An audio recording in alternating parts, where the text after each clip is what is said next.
ഈ സാധനകൾ സ്ഥിരമായി ചെയ്യുമ്പോൾ നമ്മുടെ ഉള്ളിലെ കോലാഹലങ്ങൾ അടങ്ങുന്നു. നമ്മുടെ സിസ്റ്റം കൂടുതൽ കാര്യക്ഷമമാകുന്നു. അപ്പോൾ നമ്മുടെ ബുദ്ധിയും ബോധവും തെളിച്ചമുള്ളതാകും. നമ്മൾ എടുക്കുന്ന തീരുമാനങ്ങൾ ശരിയാകും. നമ്മൾ ശരിയായ സമയത്ത് ശരിയായ സ്ഥലത്തെത്തും. നമ്മളുടെ വിധി മറ്റാരോ എഴുതിയ ഒന്നാവില്ല, മറിച്ച് നമ്മൾ സ്വയം രൂപപ്പെടുത്തുന്ന ഒന്നായി മാറും. നിങ്ങൾ എപ്പോഴെങ്കിലും ചിന്തിച്ചിട്ടുണ്ടോ, നമ്മൾ ഒരുപാട് കഷ്ടപ്പെടുന്നു, കഠിനമായി അധ്വാനിക്കുന്നു, നമ്മുടെ കഴിവിൻ്റെ പരമാവധി ഒരു കാര്യത്തിനു വേണ്ടി പരിശ്രമിക്കുന്നു, പക്ഷേ അവസാനം ആഗ്രഹിച്ച ഫലം കിട്ടുന്നില്ല. എന്തുകൊണ്ടാണ് ചിലരുടെ ജീവിതത്തിൽ എല്ലാം വളരെ എളുപ്പത്തിൽ സംഭവിക്കുന്നത്, മറ്റു ചിലർക്ക് നിരന്തരം പരിശ്രമിച്ചിട്ടും വിജയം അകന്നു നിൽക്കുന്നത്? ഇതിന് കാരണം കഠിനാധ്വാനത്തിൻ്റെ കുറവല്ല. പുരാതന ഭാരതീയ ജ്ഞാനമനുസരിച്ച് ഒരു കാര്യം പൂർണ്ണമായി വിജയിക്കണമെങ്കിൽ 5 ഘടകങ്ങൾ ഒരുമിച്ച് ചേരണം. ഇതിലൊന്നു പിഴച്ചാൽ പോലും ഫലം നമ്മൾ പ്രതീക്ഷിക്കുന്നത് പോലെയാവില്ല. എന്തൊക്കെയാണ് ആ 5 ഘടകങ്ങൾ? നമുക്ക് നോക്കാം. ഒന്നാമത്തേത് വ്യക്തി, അതായത് ആരാണോ ആ പ്രവൃത്തി ചെയ്യുന്നത് ആ വ്യക്തി, അയാളുടെ കഴിവ്, ആരോഗ്യം, മനോഭാവം, വൈദഗ്ധ്യം ഇതെല്ലാം വളരെ പ്രധാനമാണ്. രണ്ടാമത്തേത് സ്ഥലം, ഏത് സാഹചര്യത്തിലാണ്, എവിടെ വെച്ചാണ് നിങ്ങൾ ആ പ്രവൃത്തി ചെയ്യുന്നത്? നിങ്ങളുടെ ചുറ്റുപാടും ലഭ്യമായ വിഭവങ്ങളും വിജയത്തെ സ്വാധീനിക്കും.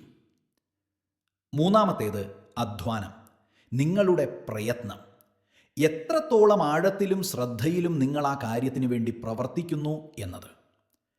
ഈ 3 കാര്യങ്ങളും ഒരു പരിധിവരെ നമ്മുടെ നിയന്ത്രണത്തിലാണ്. നമുക്ക് നമ്മുടെ കഴിവുകൾ വികസിപ്പിക്കാം, നല്ല സാഹചര്യം കണ്ടെത്താൻ ശ്രമിക്കാം, കൂടുതൽ അധ്വാനിക്കാം. എന്നാൽ അടുത്ത 2 ഘടകങ്ങളാണ് പലപ്പോഴും നമ്മളെ കുഴപ്പിക്കുന്നത്. നാലാമത്തേത് വിധി, ഡെസ്റ്റിനി.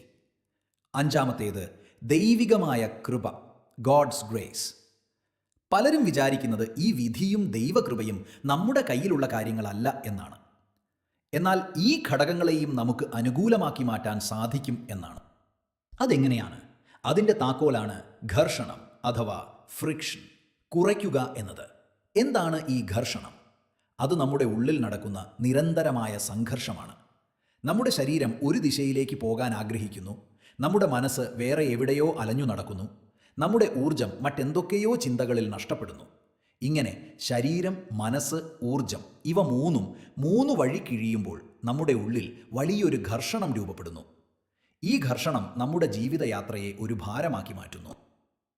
നിങ്ങളുടെ ഉള്ളിലെ ഘർഷണം നിങ്ങൾ ഇല്ലാതാക്കിയാൽ നിങ്ങൾക്ക് ഈ ലോകത്ത് അനായാസമായി സഞ്ചരിക്കാൻ കഴിയും. നിങ്ങളുടെ സിസ്റ്റം ഒരു തടസ്സവുമില്ലാതെ പ്രവർത്തിക്കുമ്പോൾ പ്രപഞ്ചത്തിൻ്റെ അനുകൂലനം നിങ്ങളിലേക്ക് ഒഴുകിയെത്തും. അതായത് നമ്മുടെ ഉള്ളിൽ സമാധാനവും യോജിപ്പുമുണ്ടെങ്കിൽ നാം ഗോഡ് എന്ന് വിളിക്കുന്ന ആ വലിയ ശക്തിക്ക് നമ്മളെ സ്വീകരിക്കാൻ എളുപ്പമാകും. അപ്പോൾ കാര്യങ്ങൾ താനെ നമുക്ക് അനുകൂലമായി വരും. ഇതിനെയാണ് ചിലർ ഭാഗ്യമെന്നും മറ്റു ചിലർ ദൈവകൃപയെന്നും വിളിക്കുന്നത്. അപ്പോൾ സ്വാഭാവികമായും അടുത്ത ചോദ്യം വരും, എങ്ങനെയാണ് ഈ ആന്തരികമായ ഘർഷണം കുറയ്ക്കാൻ സാധിക്കുക?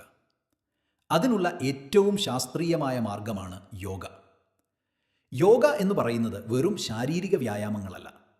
അത് നമ്മുടെ ശരീരം, മനസ്സ്, ശ്വാസം, ഊർജം എന്നിവയെ ഒരു താളത്തിൽ കൊണ്ടുവരാനുള്ള ഒരു സാങ്കേതിക വിദ്യയാണ്. ഈ സാധനകൾ സ്ഥിരമായി ചെയ്യുമ്പോൾ നമ്മുടെ ഉള്ളിലെ കോലാഹലങ്ങൾ അടങ്ങുന്നു. നമ്മുടെ സിസ്റ്റം കൂടുതൽ കാര്യക്ഷമമാകുന്നു. അപ്പോൾ നമ്മുടെ ബുദ്ധിയും ബോധവും തെളിച്ചമുള്ളതാകും. നമ്മൾ എടുക്കുന്ന തീരുമാനങ്ങൾ ശരിയാകും. നമ്മൾ ശരിയായ സമയത്ത് ശരിയായ സ്ഥലത്തെത്തും. നമ്മളുടെ വിധി മറ്റാരോ എഴുതിയ ഒന്നാവില്ല, മറിച്ച് നമ്മൾ സ്വയം രൂപപ്പെടുത്തുന്ന ഒന്നായി മാറും.